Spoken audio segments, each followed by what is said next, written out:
What's up everybody, Mehtab Kirtan Stevenson Valentor here. Just going to rap about the process of The Fool's Journey, this album that's about to be birthed in about 11 days or something like this.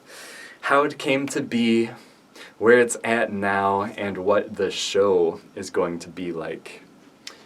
So back in 2018, I had thought, I'm a pro musician. That means I schedule studio dates that I'm not quite ready for, and I get cats together, and we make music, and we lay it down, whether we're ready or not. And we just get better and better and better at this process of coming together, laying it down on wax for good, more or less, you know. We did it digitally, so there was editing available, but you know, I got the cats together, and we improvised, and we nailed the sheet music that I wrote that was a bit hurried. I definitely didn't have a lot of time to really contemplate how all of it was going to sound and flow from track to track, but I just forced myself. My hand was really hot to just like get things down so that we had something to play for the recording session. So that was the initial recording session of The Fool's Journey, and those 5 cats are going to be present at the release show, excepting Will's. Very sorry, Will's McKenna, our tenor sax bro. He cannot make it, but Neil Carson is coming in to throw down some nastiness for sure. And those guys that I had in the studio were just dear friends, number 1, and then number 2, just very unique musicians, each with their own very individuated, unique voices on each of their instruments. And so I was like, this is a super group. I want to improvise with these cats. And I've said this a couple times just in this very video that it was an improvisation. I intended for it to all be an improvisation the whole way through, but the members wanted to get together beforehand to rehearse, to feel out how it would all feel, and then I had so much directions to give that one of the other players was like, dude, just write out a little bit of music for us to play around. We can still do our solos, we can still groove, we can still get free, but just give us like some more textures to work with. And so that is now the core of the album, and that in our rehearsals that we're getting together, I'm calling that the core group. Drums, bass, guitar, keys, sax, / flute, / vocals. Neil is hitting a lot of different things for this show. So I did not feel great about that recording session. I thought it was all something to throw away, where I was like, this was no good. We need to gig, we need to tour, and then come to the studio. We need to try things out with live audiences before we lay it down on the wax for good. Lo and behold, we are definitely rolling with that very session that I thought was a throwaway. It's totally outstanding.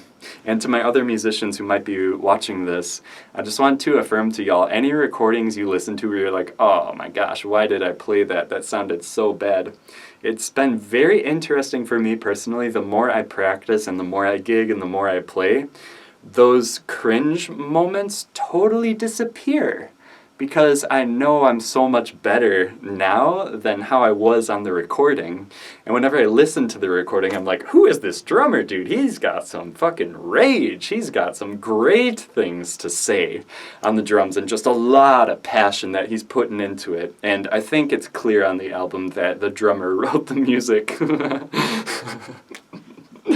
So yeah, never fear your current chops, just keep on chopping the wood and carrying the water. So what I want to say to my musician friends and anybody else who might benefit from that sentiment and that message. So, about 3 months after that sesh, I started to listen back to what we laid down, and for the next 6 months or a couple years, I would say, I just started to hear new things, to be overlaid on top of things. I started to write little string quartet parts. I started to ask friends if they would recite prose over some of the tracks. The Lovers was the very first one where I was like, yo, we got to get some back and forth dialogue between some lovers, and it's super duper interesting how source energy meets us in our creative productions. I had a lot of thoughts about how the Lovers track was gonna go, but it turned out way different than how I would have ever thought. And similarly, throughout the album, I thought just having my buddy, my dear friend, Wynn Evans, recite some of his prose and what I did with the digital effects and things, just stretching the things out and adding lower octaves and other things like that, just long delay trails and lots of other exciting things that you can do with digital editing.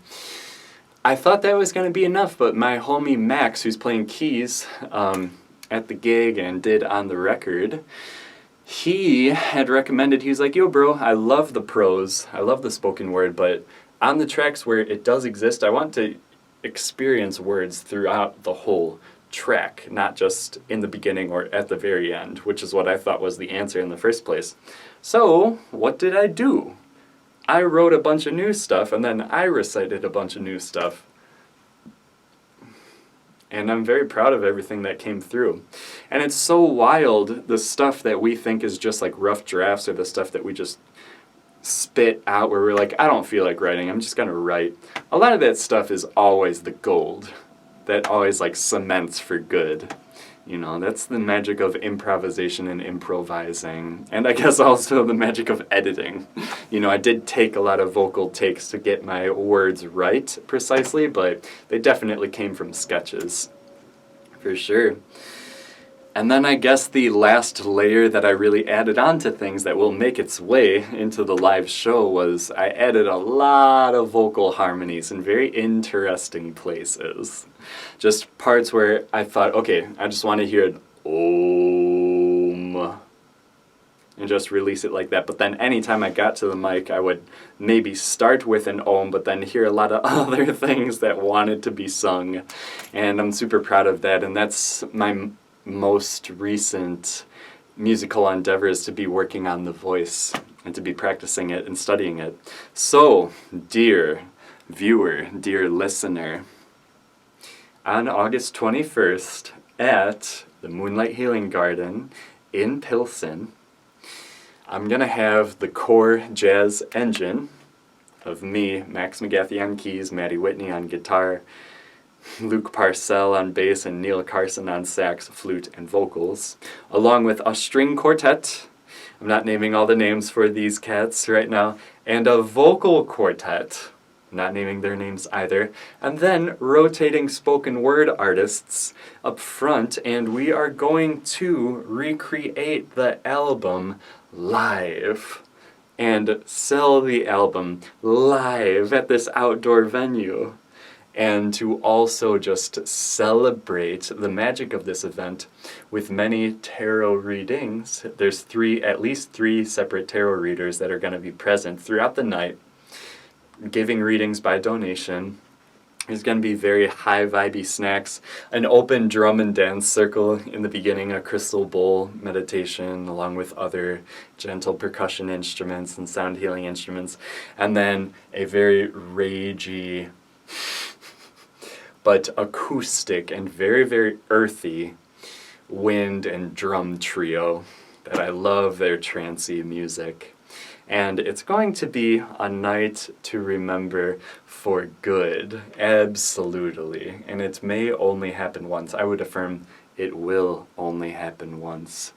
So, if this lights you up in any way, come out on the 21st and experience the full enlightening that can happen at this event. I look forward to seeing you there and to jamming and grooving with you and to present this epic Fool's Journey that I've been working on for 3 years and Source Energy has been working on through me for the 29 years that I've been here on Earth. So, Waheguru, many blessings. Talk soon. Let me know what you think.